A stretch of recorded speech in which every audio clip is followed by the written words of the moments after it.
एक छोटे से गांव में एक मेहनती किसान रहता था जिसका नाम मोहन था। वह अपनी ईमानदारी और कड़ी मेहनत के लिए पूरे गांव में जाना जाता था। उसके खेत हर साल लहलहाते और भरपूर फसल देते। इस साल फसल अच्छी हो रही है। बस कुछ और दिन इंतजार करना है, फिर यह फसल पूरी तरह से तैयार हो जाएगी। बिटिया की शादी के लिए जो सोचा था शायद इस बार पूरा हो जाए। बस मौसम मेहरबान रहे। आसमान में अचानक काले बादल उमड़ आते हैं। हे राम, ये बादल इस वक्त! अब तो धूप चाहिए थी, बारिश नहीं। अब बिल्कुल भी बारिश नहीं। तभी तेज बारिश शुरू होने लगती है। भगवान, ये वक्त है इम्तिहान लेने का। बस कुछ और दिन रुक जाओ। मेरी बिटिया की शादी की आस जुड़ी है इन बालियों से। मत ले जा मेरी उम्मीद, मत ले जा मेरी बेटी के सपने। तेज बारिश की वजह से फसल खराब हो जाती है। मोहन दुखी होकर घर जाता है।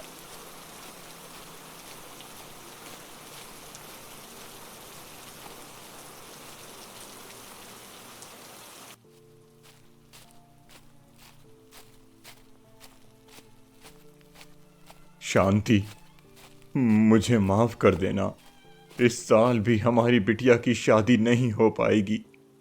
मेरी मेहनत, मेरी दुआएं सब बारिश ले गई। तभी उसकी बेटी रूपा वहां आ जाती है। क्या हुआ पिताजी, आप इतने दुखी क्यों हो? ये बारिश, ये बारिश ने मेरा सब कुछ छीन लिया। तुम्हारी शादी, तुम्हारा घर, हमारा सब कुछ खत्म हो गया। भगवान भी शायद यही चाहते हैं पिताजी कि मैं आपको अकेले छोड़कर कहीं और ना जाऊं। बेटा, कौन ऐसा बाप होगा जो अपनी लाडली को दूर जाने दे? पर यह दुनिया का दस्तूर है बेटा। बेटियों को एक ना एक दिन अपना घर छोड़कर पराया होना पड़ता है। रात भर बारिश होती रहती है।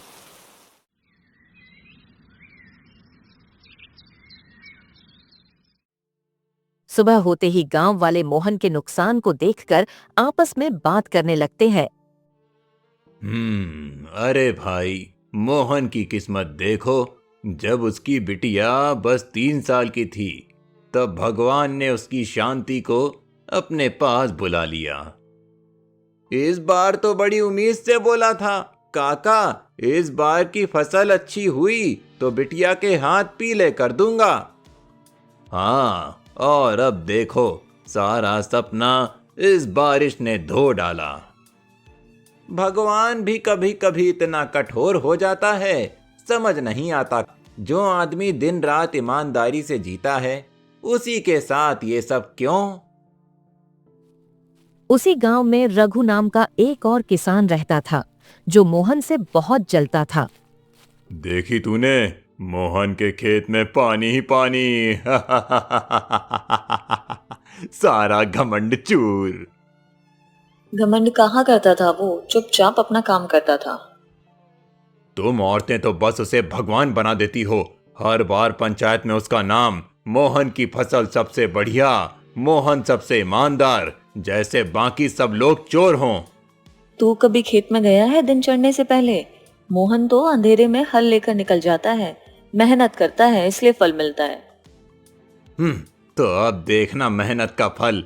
भगवान ने उसके खेत बहा दिए और उस बिटिया की शादी, वो भी अब सपना ही रहेगी। किसी के दुख में खुशी ढूंढेगा रघु तो अपने घर में कभी चैन नहीं आएगा। अब देख चमेली, कैसे मेरी अमीर बनने की शुरुआत होती है। मेहनत तो सिर्फ मोहन की होगी और सफलता सिर्फ मेरी। इतना कहकर रघु मोहन के घर जाने लगता है।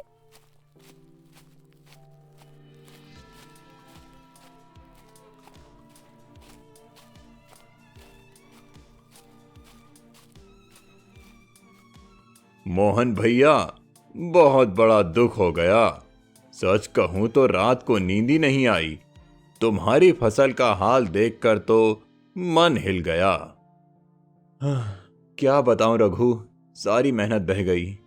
अब तो बिटिया की शादी भी सपना बन गई है। भगवान की मर्जी को कौन टाल सकता है भैया। अगर मेरे पास पैसे होते तो कसम से मैं तुम्हें उधार दे देता और रूपा की शादी अच्छे से करवा देता। आखिरकार वो मेरी भी बेटी जैसी है। धन्यवाद रघु, ये वक्त भी बीत जाएगा। बस बिटिया का चेहरा देखता हूं तो मन भर आता है।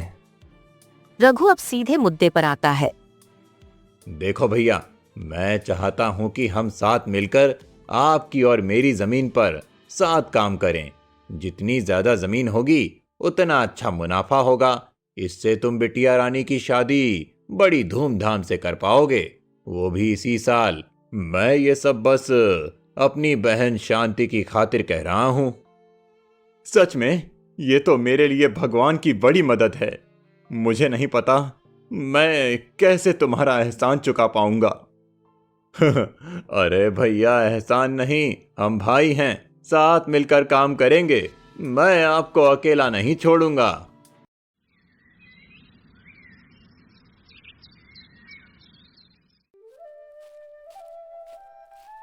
अगले दिन सुबह सवेरे मोहन अपने हीरे मोती बैलों को लेकर खेत की ओर निकल पड़ा।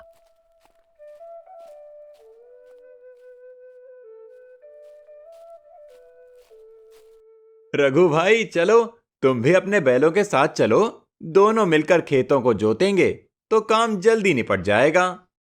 भैया, दरअसल बीवी की अचानक तबीयत खराब हो गई है। मैं नहीं जा पाऊंगा खेत में। अरे क्या बात है, तबीयत कैसी खराब है? कुछ ज्यादा नहीं, पर अभी अकेला छोड़ना ठीक नहीं होगा। ठीक है, तुम चमेली का अच्छे से ध्यान रखना। मैं अकेले ही हल चला लूंगा दोनों खेत में।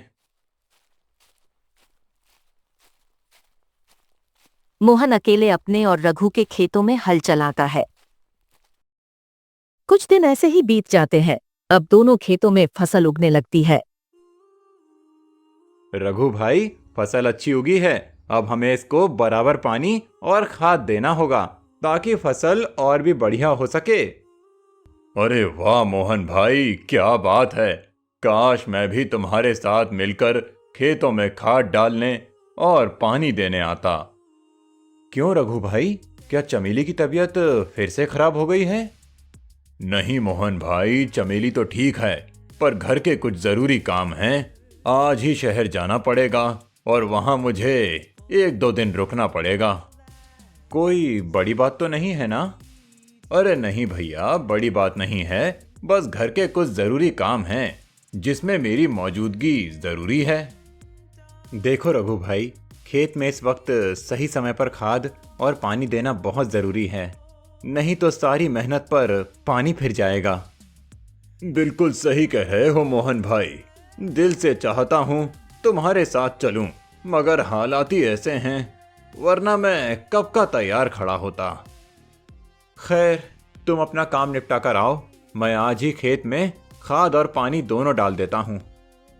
भाई, मुझे बड़ा बुरा लग रहा है कि मैं तुम्हारे साथ नहीं जा पा रहा, पर क्या करूं, मजबूरी है। अरे छोड़ो ना रघु भाई, अपने तो अपने होते हैं। तुम जब लौटो तब मिलकर अगला काम कर लेंगे। मोहन वहां से चला जाता है। जा मोहन, कर ले मेहनत, लेकिन इस बार फसल मुझे मिलेगी। अब असली खेल मैं खेलूंगा। कुछ दिन गुजर जाते हैं। एक दिन रघु खेत में अपनी फसल देखने आता है। वारी किस्मत, क्या नजारा है। खेत जैसे झूम रहे हों। कहते थे मेहनत का फल मीठा होता है, पर इस बार तो मेहनत किसी और की है और मिठास मेरे हिस्से आ गई। तभी मोहन भी खेत में आ जाता है। हाँ, राम राम रघु भैया, इस बार तो भगवान ने सुन ली। देखो कैसी जोरदार फसल हुई है। अरे मोहन भाई, ये सब तो आपकी लगन का असर है। सच कहूं तो आपकी मेहनत को सलाम है।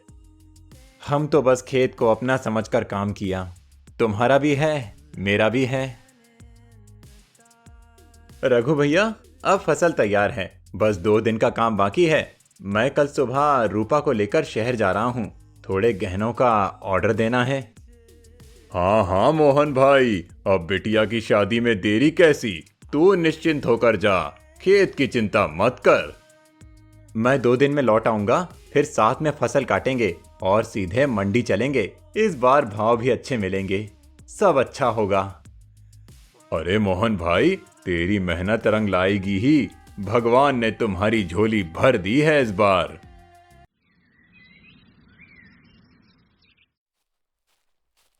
अगले दिन जैसे ही रघु मोहन को शहर जाते हुए देखता है, वो सीधे खेत में पहुंच जाता है और थोड़ी ही देर में सारी फसल काट लेता है। फिर खेत में आग लगा देता है।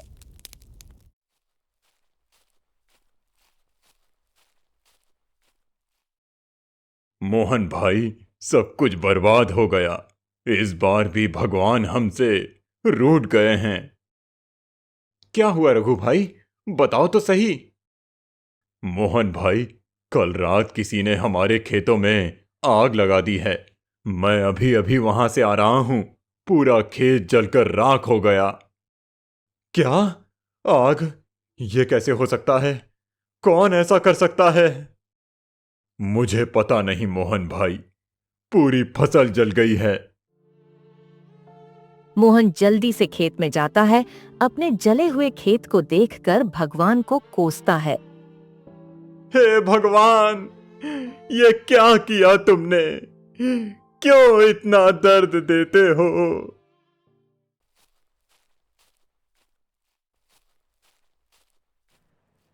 पिताजी, ये भगवान का कहर नहीं है। ये सब इसलिए हुआ है क्योंकि आपने रघु पर भरोसा किया, उसी ने हमें धोखा दिया है। रघु मेरा और अपना खेत क्यों जलाएगा? वो मेरा दुश्मन नहीं है, हम एक ही गांव के हैं। वो ऐसा कैसे कर सकता है? पिताजी, ये बात मुझे खुद रघु की बीवी चमेली ने बताई थी। उसने कहा कि पूरे गांव में सबसे ज्यादा जलन रघु को आपसे है और किसी को नहीं। चमेली ने? मतलब ये रघु इतना जलता है मुझसे? हाँ पिताजी, इसलिए उसने हमें धोखा दिया है, इसलिए हमारे खेत जला दिए। पिताजी, अब जो मैं कहूंगी आप वैसा ही करेंगे।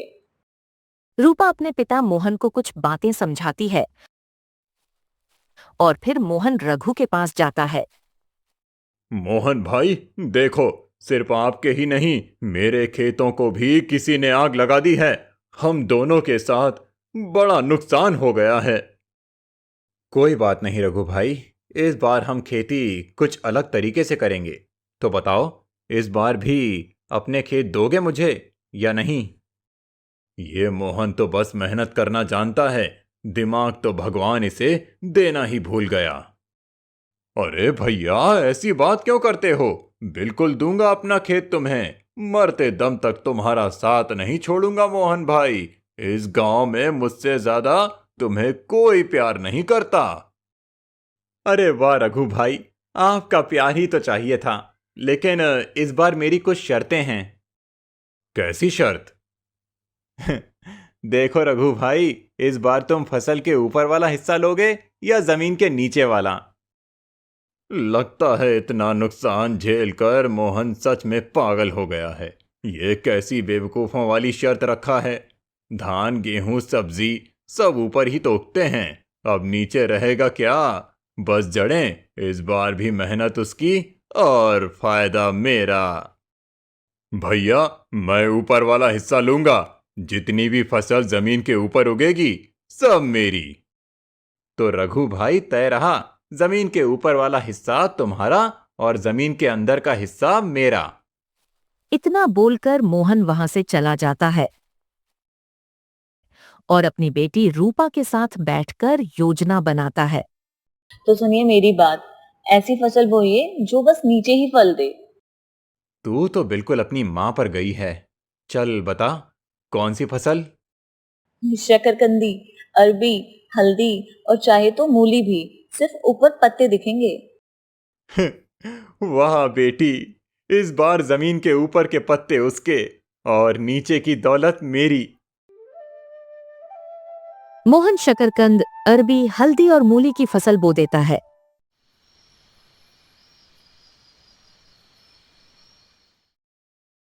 रघु भाई लो, अब इंतजार खत्म हुआ। फसल पूरी तरह से तैयार है। आपने ऊपर वाला हिस्सा चुना था ना, तो जाइए खेत में जाइए और जमीन के ऊपर जितना है सब काट लीजिए। नीचे की मिट्टी में जो है वो मेरा हिस्सा है, जैसा तय हुआ था। अरे भैया, ये क्या मजाक है? ये तो बस पत्ते दिख रहे हैं, अन्न कहाँ है? फसल कहाँ है? अब मैं इसमें क्या करूं रघु भाई, शर्त तो आपने ही तय की थी। मोहन ऊपर का हिस्सा रघु को देकर नीचे उगाए हुए शकरकंद, अरबी, हल्दी और मूली निकाल लेता है और शहर जाकर उन्हें बेचकर अच्छा मुनाफा कमाता है।